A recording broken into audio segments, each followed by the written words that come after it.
Back on Sportsline here on Monday. Today is June 20th. June quickly escaping us here. Jonathan Huskey, TJ Carpenter here with you. Before we get into the College World Series, back to the Arkansas running game, and Knile Davis made the turn last year, established himself as the guy last year. What's he going to do this year?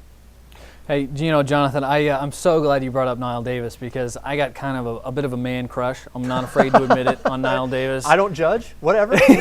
Do what you do. That's he is extraordinarily talented, I think. And you look at the numbers, especially. He ran for 1,322 yards last year, and in terms of efficiency, was the best running back in the SEC. Yeah. And in fact, he was the best. He was the second best running back in the nation. LaMichael James was first in games yards per game started.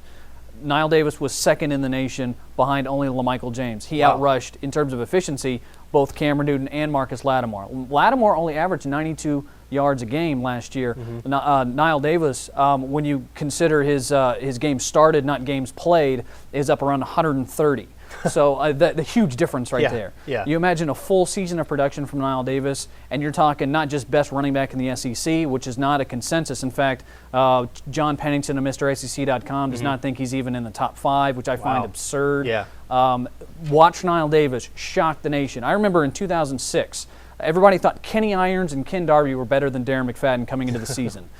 And they were wrong about that one. And I think they're going to be wrong about this one too.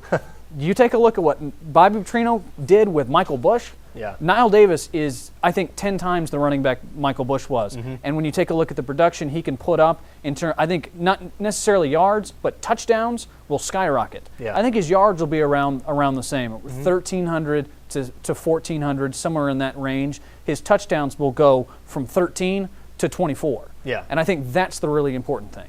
Yeah, I'm interested to see where his numbers end up because I don't think his production will drop. I don't think his talent will drop. I think he's going to be I think he's kind of the guy. But I say again, with these other guys coming back, with Dennis Johnson coming back healthy, with Ronnie Wingo maybe turning a corner, I think total numbers for Knile Davis might take a little bit of a hit, but simply because they're so talented in that backfield. But that by no means thinks that I think that Knile Davis is going to regress or that last year was an outlier or anything like that.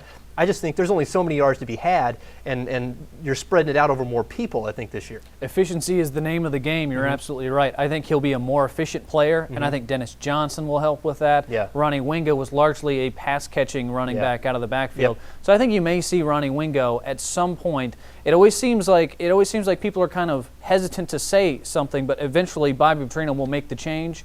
I think you'll see Ronnie Wingo turn into more of an H-back position. Yeah. You'll start seeing him play, do a lot of the things that DJ Williams did. Wow, yeah. In addition to running the ball a little bit, because he's still really good at that. But I think you can see that one of the things he's really great at is getting into space, finding and being that open wide receiver for a quarterback who can't find anybody else. Because if you just overload the secondary with options, they can't cover anybody. And if Ronnie Wingo is like your 5th option, if he's your safety valve, the other team's in trouble. Yeah, you're not doing too bad.